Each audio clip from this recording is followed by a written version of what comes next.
Greetings, everyone. This is Payman Lorenzo, your host of the Leaders Without podcast. Today, I have another great guest for you. My new good friend, Pia Antico from Australia. And we're part of the same container for a multi-authored book with my good friend and our good friend, Mary Gooden. She's a publisher. She's a friend. She's one of the alumni of my 3-week launch a podcast challenge as well. So this is where we connected. I just had a wonderful chat with her. And it was funny because she thought it was recorded, and I asked her a question about her, and she went like for a 20-minute answer because it was so, so fascinating. I didn't, want to disturb her. I just let her go with the flow. And then after that, she thought that this was recorded, but no. So hold that. We're going to talk about it as well. So yes, she does have a very, let's hope I remember it all. yeah, she does have a very interesting path. Just to highlight from what I just learned, she lived in Lahore, Pakistan, of all places, because she was doing some humanitarian work. And while there, she got married there with a local. And and another noteworthy thing about her is that she mentioned she used to be a Muslim.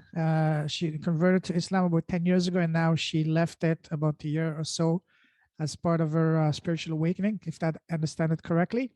Then we're going to talk about that later on. So and now what she's doing, well, in the meantime, she also obviously get trained in psychology, and now she's working with, when I asked her, what is the beautiful impact you're having in the world? She said she's working with women entering their 40s and help them shut the stories in their head so that they can live life to the fullest. So there's a lot we can talk about. And I told her just the experience she had in Pakistan alone can be a book. Her experience as a Muslim woman can be an entire book just by itself. So, but we'll take it one bite at a time. We're not gonna go the whole, eat an elephant in one sitting. We're gonna go, so to speak, one step at a time. So, without any further ado, Pia, welcome to the show. Thank you, Payman. It's really a pleasure to be here. And You're yeah, welcome. well, you can lead me wherever you want on this meandering tour of life, the universe, and everything. Happy to talk about whatever. It's Yes, kind and of as I just already told out you, there in the public sphere. yeah, as I just told you just before going live, I'd like to have a look under the hood, so to speak, see what's in your heart, and to have a heart-to-heart conversation to get to know you as a person. We're going to talk about all that I just mentioned later on, but first, for people that don't know you, who's Pia as a person and as a human being? Oh, well, this has been an interesting one. I would have normally, in times gone by, answered that with a whole lot of labels of self. But those stories of self aren't really all that solid and true anymore. I guess who am I to start with is I'm an energetic wisdom being in a physical body having a human experience. Beautiful. And as I walk through this world, I have my own, as we all do, we all have our own unique lens on the world. We thinking creatures, and we experience the world through our thought in the moment. Our feelings come from our thoughts, and we respond to that. It might look like we're responding to the outside world and the people in it, but we're actually responding to our thoughts in that moment. But unlike my past psychology and counseling practice and understanding, where we'd focus on what we're thinking and why we're thinking it and develop a whole extra layer of thinking about all that, it's not necessary, because thought and feelings rise and fall like the tide. And so we don't have to do anything with them except have awareness that it's just thought.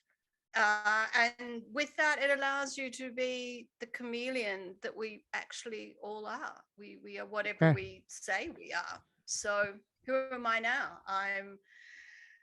I'm single. I'm 50, coming up 21st of April. I am living in Australia, though, wanting to live in Rome one day. And when I saw your name, I saw Pia Antico. That's very Italian. Do you have any Italian? Oh, it is. My father's family are Calabrian. Oh, do you speak Italian? My oh, that's a story and a half. No, unfortunately, my dad he was born here in Australia, but the rest of his he was born here. Two of his siblings, older siblings, were born here. Everyone else was born in Calabria. He wanted there was I mean, it's just unfortunately Australian society is built on racism.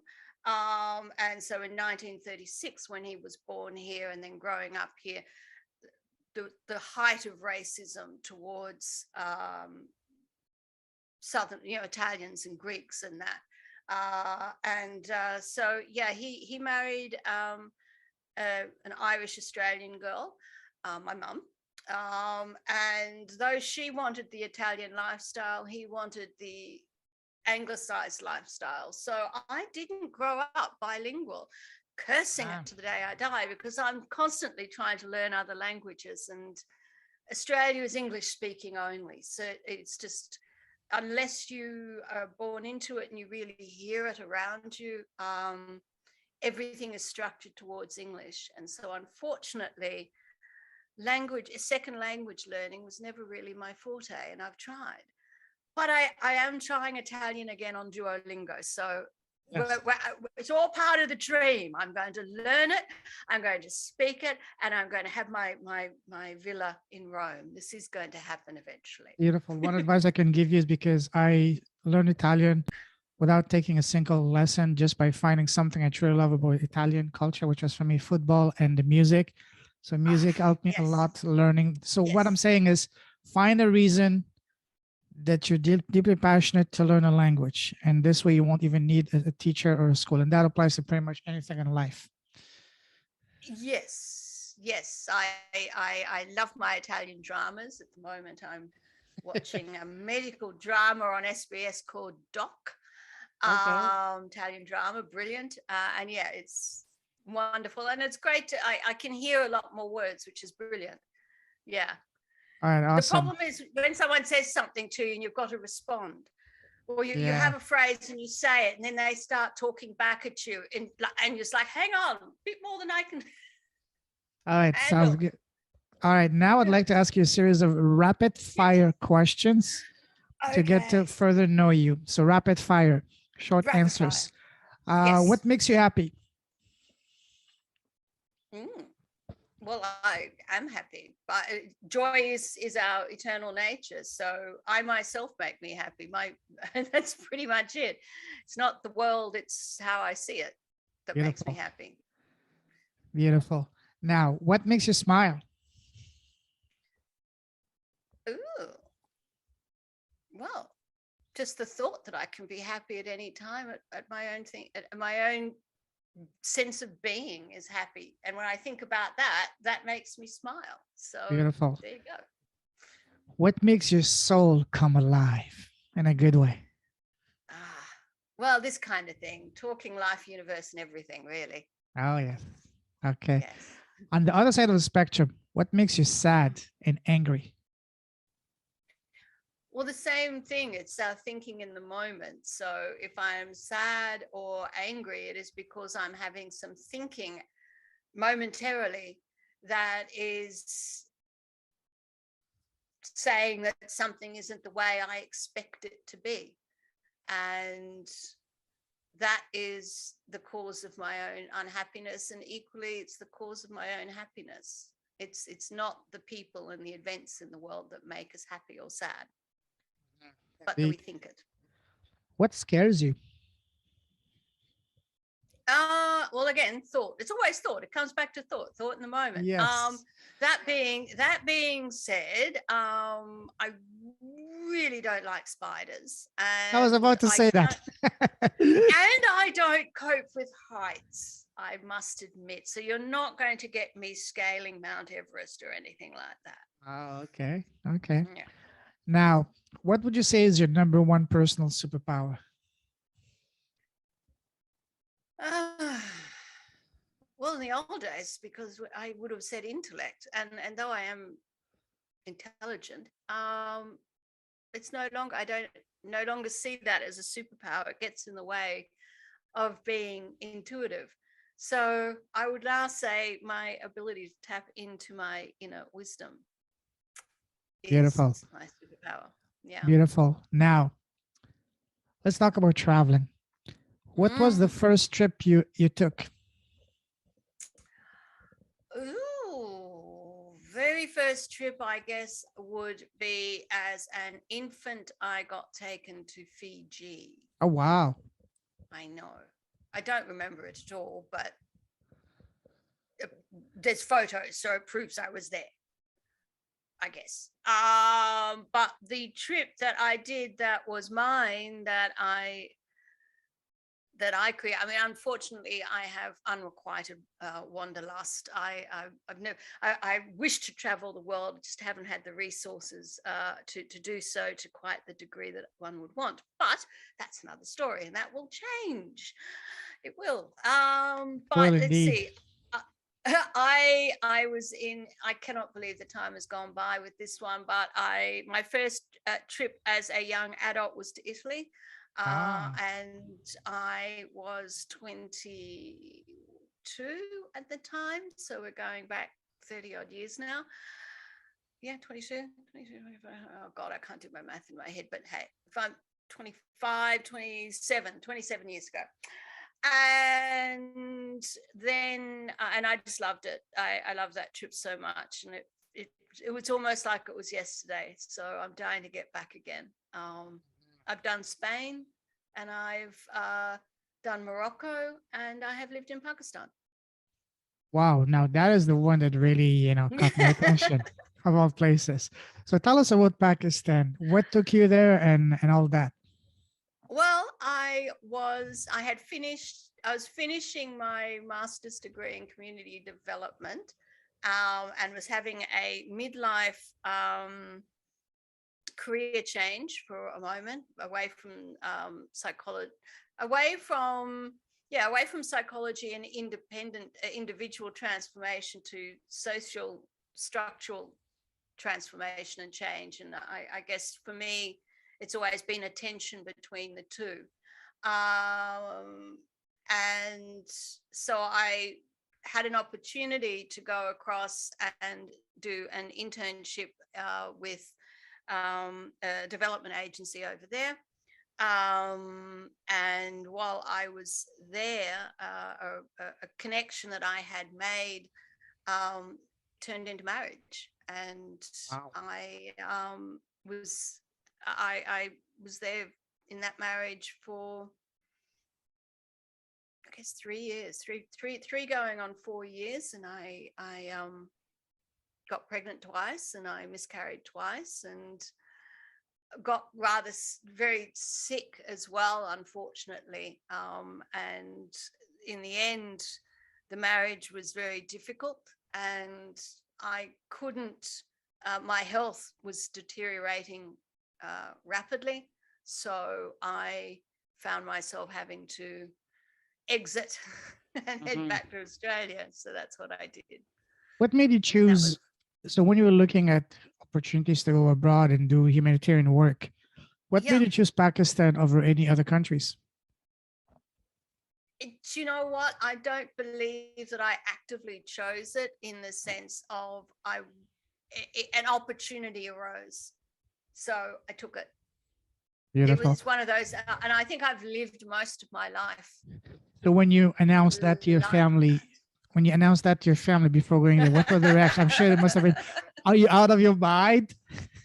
Yeah, there was a lot of are you out of your mind? I yeah, I initially went there for 7 weeks and stayed with his family, and then came back to Australia, and I finished my studies and wrapped my life up.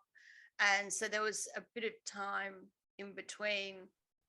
I mean, yeah, there's time in between before I packed up and moved permanently. Um, yeah, I think for the most part, my family were cautious. I mean, cautiously supportive. They were worried though. Um, yeah, and it's the thing is, Pakistan was beautiful. It was a beautiful Oh yes, country. absolutely.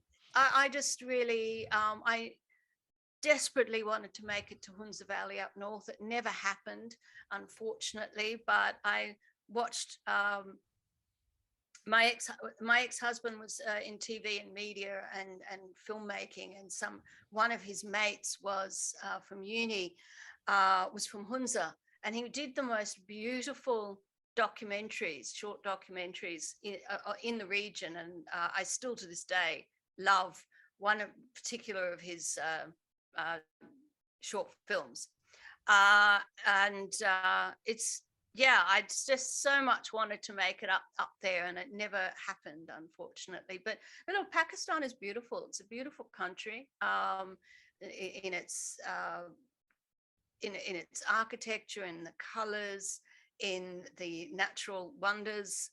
It is. It's really beautiful. I think some of the infrastructure obviously needs to be improved. Over time, it will be. No, there's a lot to be said about there. I'm allergic to chili though, and so everything has Oh chili yeah. in it. Oh Yeah, yeah. and trying to say no chili in it to family and restaurants and that, please no chili. They go, okay, that's no red chili, but they'd still put the green stuff in. And I'm like, no. Yes, I mean, like, yes. no. And they're like trying to spoon feed. Look, have a little taste. You'll do it. No, honestly, it doesn't work like that. So yeah. No, it was a beautiful time. I think, unfortunately for me, marred by the personal relationships that I was having there. But setting that aside, I think that I had a really beautiful experience living in Pakistan. Beautiful. This is what matters. What was your very first impressions upon arriving in Pakistan? Oh gosh, I loved it. The very first time I got there was the color. Mm. The color. You The come from, smell, the because sounds. people don't understand. Like, we're here in, I don't know, here in Australia at least, you see people, we're all dressed in dark jeans or white t-shirts or black t. I mean, like, and just it's just not the same. And you get there in the beautiful saris, and dupattas, and the shalwar kameez, and that, and the beautiful colors and the beautiful patterns, and just it's the most stunning thing to just see a sea of people beautifully colored. The other thing that struck me was, I'd be driving on the back of a motorbike, which I absolutely loved, and next to us would be someone in a BMW, and or Ferrari or something, and on Wow. the other side there would be someone, a man or woman with a cow or a goat, or and don't forget the rickshaws. I love the Oh yes. rickshaws. And so to see the diversity of, I guess, wealth was quite illuminating, really. Yeah, Absolutely. Wow. yeah. Now, what was your biggest challenge there? Other than the relationship, we're gonna get into that after. But as far as being in Pakistan, Yeah. I think the biggest challenge, there were, at at that time, I I converted to Islam, from Buddhism. I grew up as in a Christian Catholic family, and so wait, went so through. did you convert to Islam while you were in Pakistan or before going to Pakistan? Oh, before, no, before I converted to Islam here in Australia. I converted in September 7, 2011. Wow, I just remember the date. Wow. Of course, I remember the date. And I converted from, I guess, 15, 16 years as a Tibetan Buddhist. Wow. And yes, for me, it was, I was sitting in meditation and had this inclination that I needed the direction of my devotion. It needed a shift. And at that time, I was reading Hafiz and Rumi, and it just kind of, it felt like a good idea at the time. And understanding, I study everything I do in life. So I don't just, I studied my Buddhism as I was practicing, and I studied Islam as I practiced. And so to understand, for me, the core tenets of Islam, especially as practiced from the spirit, I fundamentally still agree and believe are absolutely beautiful. For me, I saw the things that were attributed to Prophet Muhammad. Buddha said, and Jesus said. For me, I see an arc that connects all the major traditions of spiritual thinking, as it should, because they're all pointing to source. They're all pointing to the same universal energy and the same mechanics, but they're just using a different framework slightly to explain it. But yeah, so I was Muslim before I went to Pakistan, and was already living wearing abaya and hijab, and funnily enough, I was already praying 5 times a day and Wow. doing pre-Fajr prayers and fasting and doing all the thing. When I do things, I go all in. So I was already all in. And interestingly, I think one of the things that I found quite shocking and difficult as a convert, moving to a Muslim, and I will use the term nominally Muslim country, is to find, unfortunately, that, but then it's the same in all religions. I think those that are born into it and see it as maybe more of a cultural thing than a spiritual path or that kind of thing, they kind of maybe don't really practice properly. And then culture also merges with the pure ways of doing things. So unfortunately, I found quite a discord between what I understood to be actually a very feminist religion. A prophet came about to change a society that was patriarchal and misogynistic and harmful to women and children and animals and the environment, with what he said and instructed how for men to behave. And unfortunately, I did not see that being practiced by large part the men of the society. So I struggled in that society. I found that I wasn't able to practice Islam in the same way. I wasn't allowed to go to mosque. I wasn't allowed to. Really? Wow. Yeah, they wouldn't let me go. Even because mosque and places, they have one section for men, one section for women. They wouldn't even allow you to go for the women's section.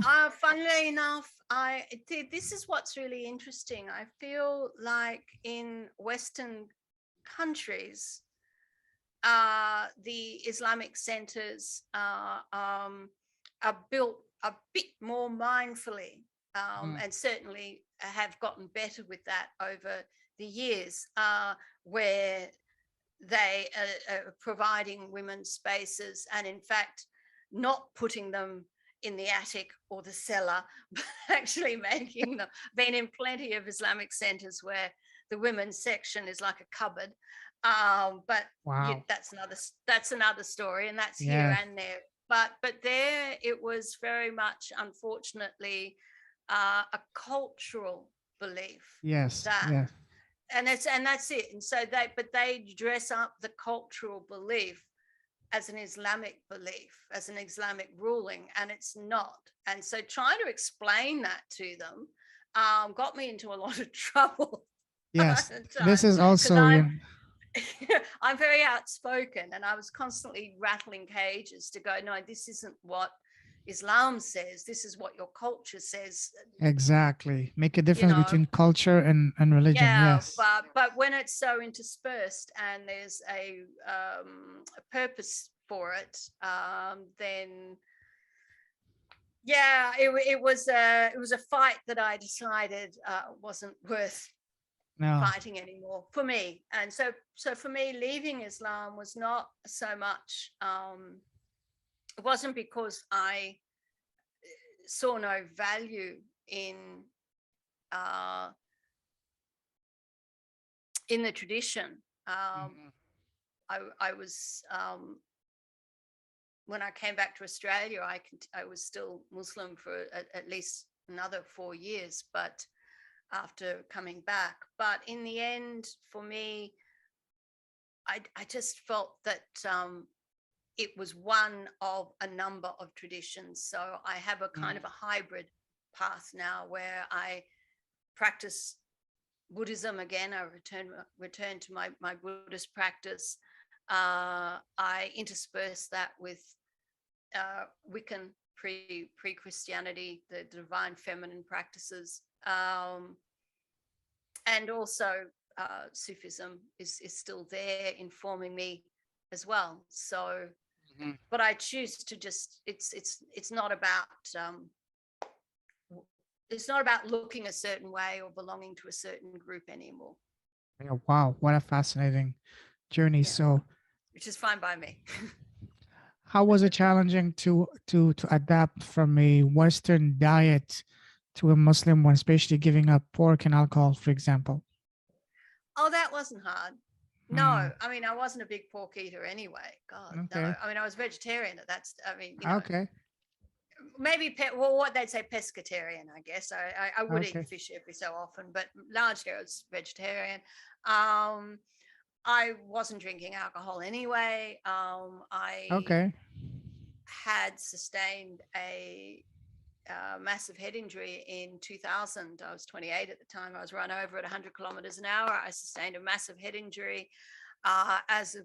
Because of that, I acquired epilepsy, and so I I hadn't been drinking alcohol for decades because of that. So that just wasn't an issue for me at all.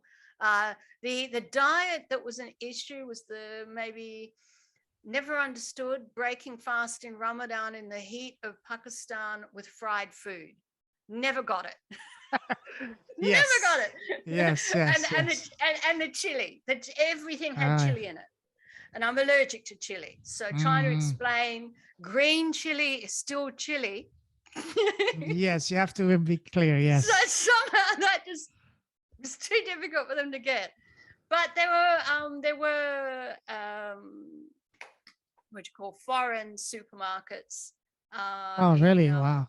like in Gulberg and Defence. So I was in Hmm. Lahore. So I was oh God, where was I? In Iqbal Town and somewhere else. Can't remember the other suburb we lived in. But and then I was working in Gulberg. So which are kind of like fancy areas. And there was a Korean restaurant that we used to go to. I really loved it. And there were a couple of Italian restaurants, except I've got to tell you, they didn't, the coffees. I had to teach a few of them how to make a decent cup of coffee. But then it Yes. is the land of chai, so I suppose what can I Especially milk say? chai. Yes. Yes. Yeah, exactly. Very nice. Wow. Fascinating. This would be honestly, you have a few books in you. Now, few questions came to mind, but the one question I want to ask you is, Yeah. so you were born in a Catholic family, then you transitioned into Buddhism and then into Islam.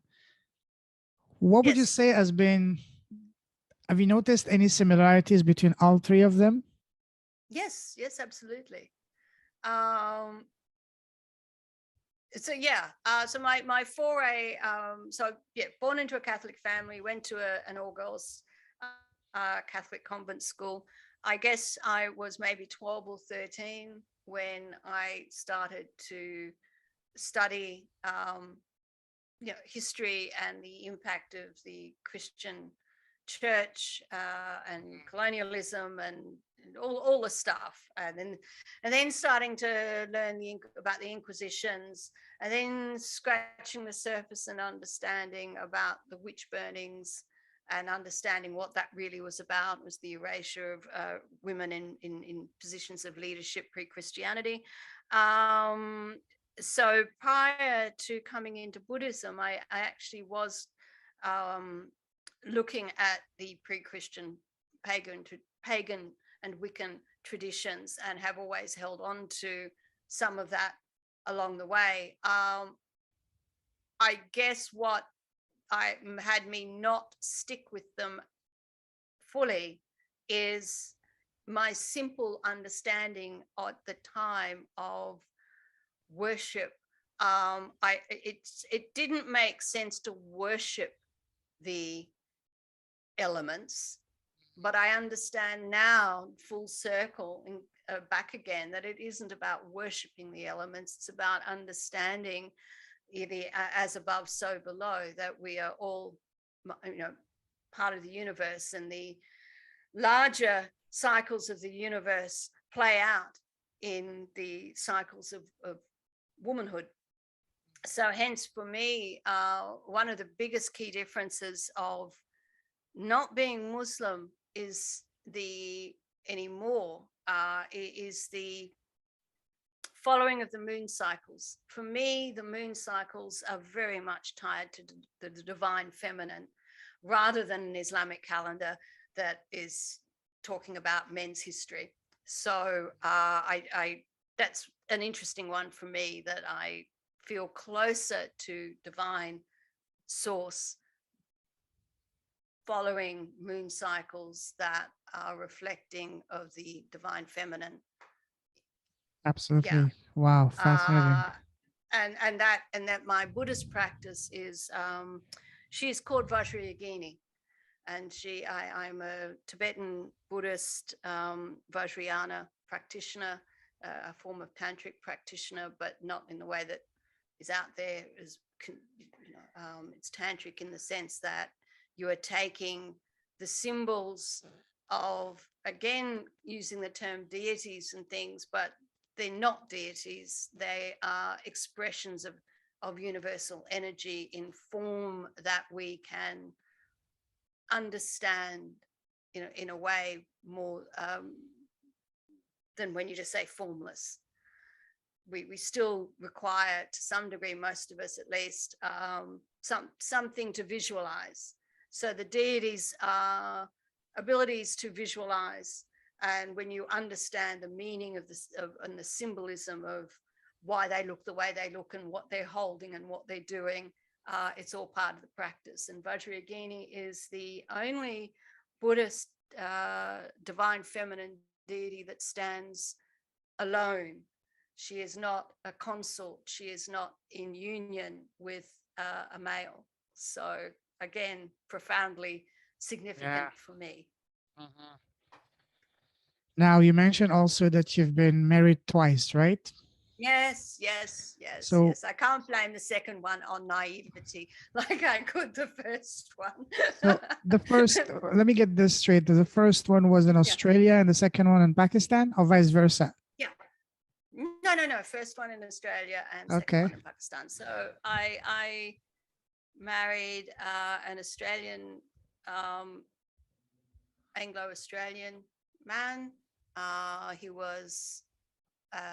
He was older than me, like 9 years older than me. That was in my early 20s. What's really interesting is Oh, yes. What's really interesting is that he was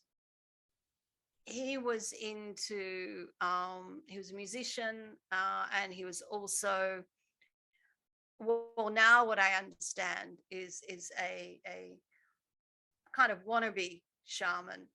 He would do rune readings and tarot readings, and um, claim to be spiritual and that kind of thing.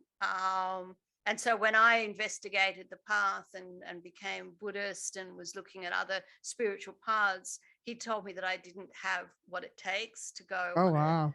a spiritual path. And what's really interesting is that he said that in my 20s. And the second husband, because my second husband, he was Shia, and I fully understand and appreciate that path because of the family of the Prophet and Zainab.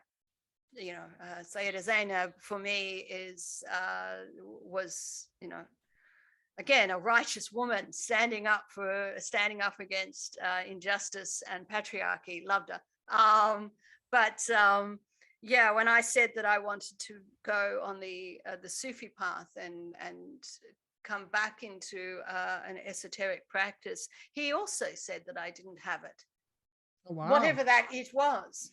And interestingly, neither of those men were disciplined in spiritually or like they were not disciplined over their emotions. I can tell you that right now, or their thinking. So it was quite Interesting. interesting to have these two men tell me that the esoteric, deep spiritual path was something that I couldn't go on. But anyway, I did, because that's me and I do what I do. Wow. I don't, you know, it might take me a while to learn, but I in the end always follow my own guidance, and I don't listen to what That's what guys matters because say. we have Yeah, all the we do. insights, the guidance within us. We do. And I see now, and this is for me is what I am so focused on, uh, to hopefully and it's not just women in their 40s, it's 40 and up, 40 and over. But I did find 40, because we have such a youth obsessed society, one could almost say 30 and up, but 40 and up, because we're entering perimenopause and menopause and all that kind of thing. But we are also realizing that, yeah, we have a very youth obsessed society. So I feel that 40 is quite a significant watershed time for a lot of women, because we're made to feel like we're suddenly leaving the decades of youth and we must be scared and dread it and do everything to ward off any signs of aging, and that kind of thing. So I'm here to counter that and to hopefully prevent other women from making some disastrous decisions out of fear of missing out or Yeah. that kind of thing. Yeah. So and then after this chapter in Pakistan, you came back to Australia, I and did. then you transitioned from Islam into spirituality. Yeah, but I did. It took a couple of years. Hmm. Initially, when I came back to Australia in 2016, my first uh, my first coaching business that I was getting off the ground, I was very focused on helping particularly convert Muslim women um, maintain their faith in the face of abuse. Because one of the things that I sadly, again, Hmm. realized is that the teachings of Islam do not promote patriarchy, misogyny, and abuse. Far from it. But Absolutely. unfortunately, the cultural contexts where Islam is planted um, are more like the Arab cultures of the time of the Prophet that he came to overturn. Yes, So the it's tradition. like Yeah. they've all gone back to that time, the Hmm. mistreatment of women. And yeah, it's a battle that I was very political about and very activist about. but something just clicked in me where I realized it's because I never really fit. I mean, you don't, as a convert, it's very hard. Even the only way really for a convert to maybe kind of belong in the cultural groups, the ethnic groups of practitioners is through marriage. And even then, you're really not fully in. And so being the single woman wearing hijab and that here, it was a fight that it no longer felt like it was my fight anymore, and not something that I wanted to pursue. And in the meantime, also, I never left Buddhism. Like the pressure was there to. That's another. There's often a pressure that you're kind of told, well, you've converted, or some would say, and some use the term a revert, as if to say everything you did beforehand was no good and now you've come back to Islam. I always argued against that term because I never felt that the path I was on was wrong to begin with. It's just part of the ongoing journey. So I never actually let go of my Buddhism. It's not like I turned my back on it and said it was not a part of me. But Vajrayana was always with me. And so I'd returned back home. I was practicing Sufism with a tariqa here in Australia. I had my Sufi manual in one hand and my Buddhist manual in the other hand, and my heart was with Vajrayana. I saw the relative benefit of both, and they are both traditions and that take you on a purification of the heart. And it's really just a matter of the worldview and the way of the practice of the Vajrayana just resonated with me, and it had more meaning to me than the Islamic practice, the Sufi practice. That's simple as that, really. Powerful. Yeah. You mentioned that you were working when you came back in Australia with women, mainly Muslim women, were abused. Yes. So that business was called Manifesting Muslima. And the idea for me of that was that,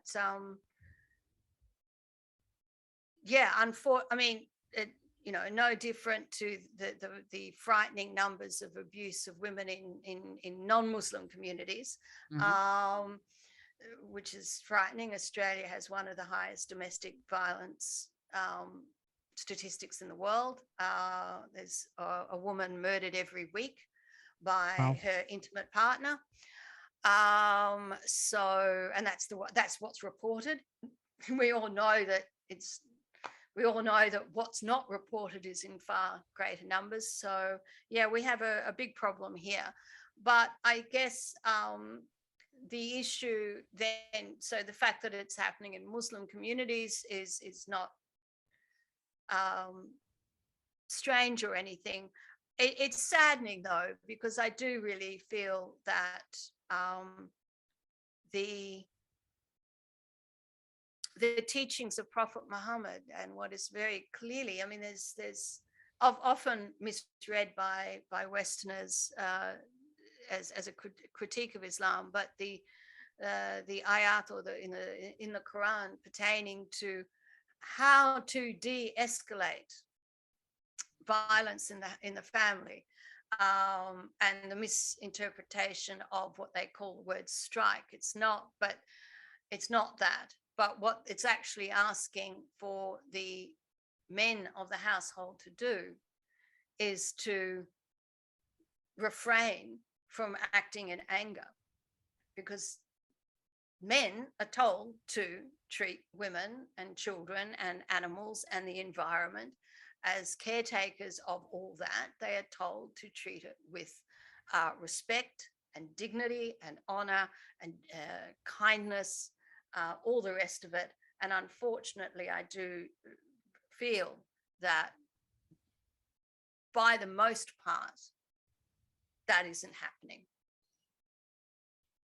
And Why so the is that? biggest problem, why not? Because the same patriarchy and misogyny of pre-Arabian culture that the Prophet Muhammad came to overturn is the same patriarchy and misogyny throughout the world that is divided and conquered and caused wars and violence and death and famine and rape and murder and all the rest of it. The prophet died and men took over again. The jockeying of power after the prophet died to decide who was going to run. I mean, when you look at Islamic history,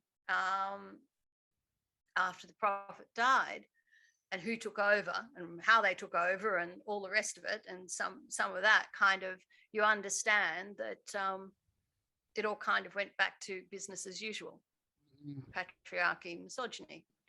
And so a lot of the cultures where Islam resides are not practicing the spirit of the religion or the. I agree. It's more based on tradition and culture than actual religion. Yeah. Yes. So, and the hard thing then as a Muslim woman, let alone a Muslim woman of color, is to speak up and be allowed to speak up.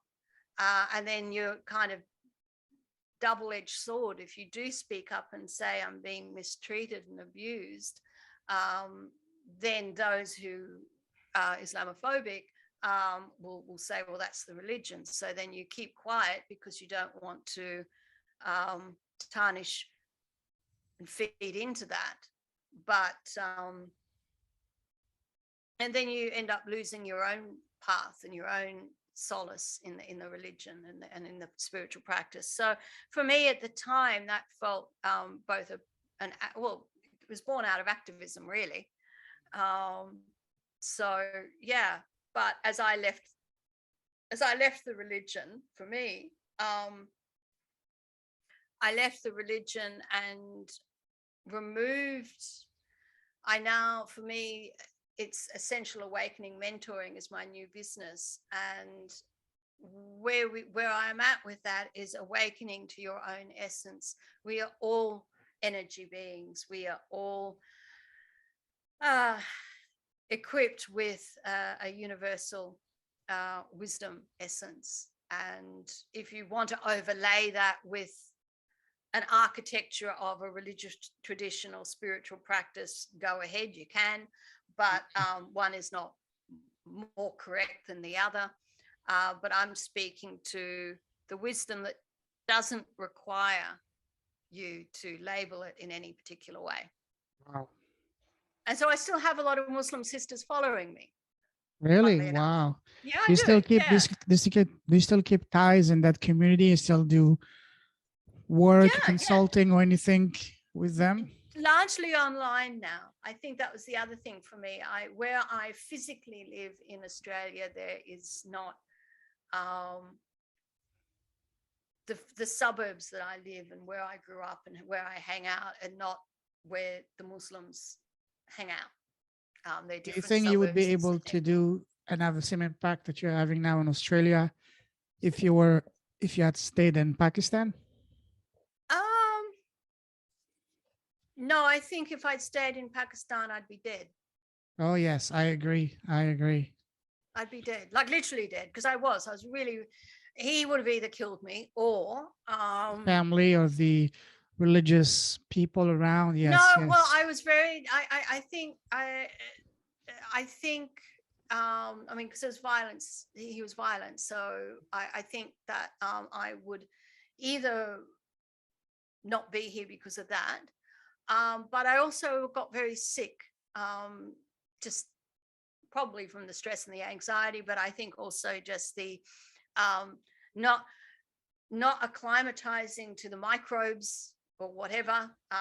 And so progressively my digestive system just imploded, and I wasn't holding down any food. Even water was becoming difficult. So a great way to lose a lot of weight. Sure. Now, question now. How difficult and challenging was the divorce process? Did you divorce him while in Pakistan or while you were in Australia? You Oh, no, told no, no. I came back to Australia. of course, For because me, I don't think it would have left you leave and it would have ended very for badly. me, it was surprisingly easy. I think what was, I feel very blessed in the sense that, as I said, I was really, really sick by the time I left. And they could see that I was fading. So something was, I wouldn't have made it out there alive, I don't believe, had I not left when I did. So they enabled me to leave. I packed up all my belongings. It was on the proviso, yes, I'm returning to Australia on my own initially, because he didn't have a passport or anything like that, and that he would eventually come. I landed in December of 2016. By April of 2017, I met with Mulana here in Sydney, and simply just told him what had happened. He kind of clearly he knew that this was happening quite enough that it wasn't just me, because he just went, he kind of rolled his eyes and slightly not chuckled, but you know what I mean, like, oh, God, and I literally just he wrote some letter and sent it via email, and he just took care of everything, and gave me a certificate and said that I was divorced. So how did your ex-husband? So I did that sorry. religious. What's that? No, go ahead. Oh, no, so I did that religious. So that was the cheap and easy, quick way in April. However, I was concerned about the legal side of things, because I didn't want to have a situation blow up at me later. So I did, in fact, set about through the Australian courts. So being an Australian citizen, marrying a foreign national meant that I was able to legally divorce him from Australia, and that's a no fault divorce kind of thing. It doesn't require So the legal system in Australia did not require his approval or his signature or anything? I didn't. I had to serve him. So it was an expensive legal process in the end. Imagine. Wow. Thousands of dollars to do that. But thanks, Dad. Dad helped me out on that one. And of course, no property settlement or anything like that. But good. He got served in Pakistan, and then just everything a year later. How did you react when you told him? I don't know. No idea. I had him blocked everywhere, so there was. Oh, so you were not in contact with him, and you didn't notify him? Oh, okay. No contact. By that stage, absolutely no contact, because he was, he was. Oh gosh, that is my battery deciding to go. What I'm going to do. Wow, what a fascinating conversation. As I just told you, this is the 182nd episode, and this ranks right up among the top 5 most fascinating, captivating conversations. And this is not a compliment. This is an observation. So, wow, we can do an entire 2-3 episodes on that, but let's move forward now. Yes. Let me take you into another type of traveling down memory line. Go back to when you're a young girl growing up. When we're kids, people around us, family, teachers, relatives always ask us, so Pia, what do you want to become when you grow up? What was your answer as a young girl back then? I think the very first answer was an archaeologist. Really? Wow. Yeah. And then early tween years would have been that and a journalist. So yeah. Lovely. But archaeologist absolutely was, and it still is. I love antiquity and culture and discovery. So Yeah, absolutely. did you partake into any of that while you were in Pakistan? Well, not As the an amateur, of archaeological course, just digs. going No, around and no, but oh, absolutely, absolutely. That's why I'm yearning to live anywhere in the world other than Australia, where there's an opportunity to be oh, you might be living. surprised. There's quite a lot of, historical artifacts in Australia from the way, way, way long before. First Nations, yes, but because of the nature of the First Nation and where they're located, then they are not. You're not living among them, and in fact, rightly so, may not be able to see all of them because of the cultural permissions around it. But Okay. no, we don't really have. It's not like living in Rome or Florence where you're Oh yeah. Right surrounded in your by face. Yeah. antiquity. No, gosh, no. Yes. They pretty All right. much knocked down. So now let's stay to when you were growing up as a kid. What was your Yep. relationship with school? Did you love or hate school?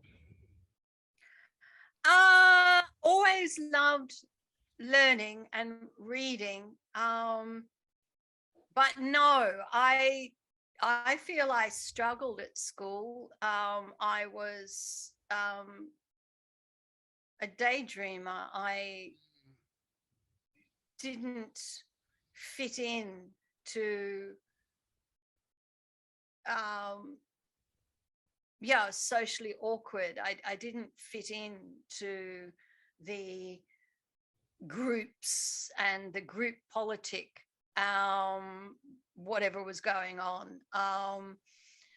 Because I was a daydreamer,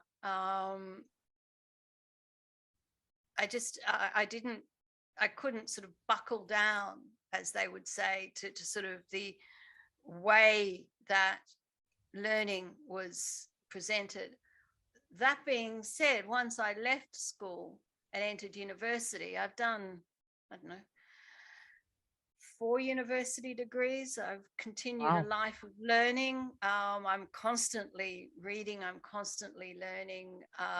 Also, I mean, it's just my whole life has been about Mhm. learning, spiritually and intellectually. So, yeah. But I think the school system, I did not fit into it at all, really. Me Yeah. neither. Yes, I am with you on that. Now, what was your very first job? Ah, gosh, what was it? Well, I guess as a teenager, babysitting, so childminding, um, in those days. Then I was working. I was working in my dad's business for a while, and I used to work in a florist. I used to work in a pharmacy, just little jobs over the years. And I was working in the disability field, and this was when I was 28. I was working in the disability field as a arts and working with arts and crafts with young adults with disabilities. And I was run over coming home from work at Oh 100 no. kilometers an hour, and I sustained a traumatic brain injury, and I was in a coma for a month or so, and Wow. awoke from that coma. Had 4 years later, they realized that I had epilepsy, petit mal epilepsy, absent seizures. So really 28 through to my 30s was spent leaving abusive marriage number one, so trying to deal with that, and trying to, which that marriage, I had not told my family that I had actually kicked him out 3 weeks before that head injury happened. Wow. And he came back. They didn't know, and I'm in a coma, and my memory was not there. and I was having to relearn how to learn, and I sustained huge impact in my life that really did take all of my 30s to overcome. I did manage to go back to uni to partly as the brain recovery, to go back and do a degree that I'd already done, so that I could relearn how to learn. Yeah, so really I was not working at all in my 30s. I was recovering from a brain injury. So my first full-time job post head injury was in 2018, and I was working. So I come, because when I was in Pakistan working, I wasn't working full-time. Okay. When I came, yeah, and when I came back in 2016, I was also very sick. So it was 2018 that I got my first salaried full-time job and moved back out to my own apartment that I'm in now. And yeah, so, and that was working in the health insurance field, funnily enough. All right. Since then, that job ended just as COVID was beginning, and I do some freelancing now in digital media, but I've started my business, so I'm mainly now focused on getting my coaching business off the ground. Yeah. Wonderful, wonderful. Now, let's move forward. There's a saying that says, change your story, change your life. And by story, I mean what you tell yourself all day long. So when you had to change your story at your lowest, how did you change it? How did you do that? Did you do it through the help of friends, family, mentors, books? Tell us the process you used to change your story, to change your life. Yeah. Well, interestingly, I will nuance that saying a little bit more. It's not about changing what you're thinking, or even why you're thinking what you're thinking, because the answer isn't found. So I when we get caught up in what the story is and trying to change the content of our thinking, we stay in our head. We're just adding more layers of thinking on top of thinking, and the transformation doesn't happen there. The transformation is when we release the importance of the thinking and tap into our inner wisdom in the present moment and be guided by that. So for me, the transformation happened there. And the realization of where the transformation happens, that came, I was very fortunate to stumble upon the 3 Principles Paradigm by Sydney Banks, reading one of his books called Second Chances. And then upon reading that, I went and did a 2-year program studying to practice and coach in the 3 principles. And that I'm continuing always to increase my professional development and training in that way of seeing the world and the truth of our human experience. So it's not about, it's not about trying to change the story, but simply acknowledge that it is just story, and leaving it there is where I'm at these days. Okay. Yeah. I see. Yeah. Now, 1 sec.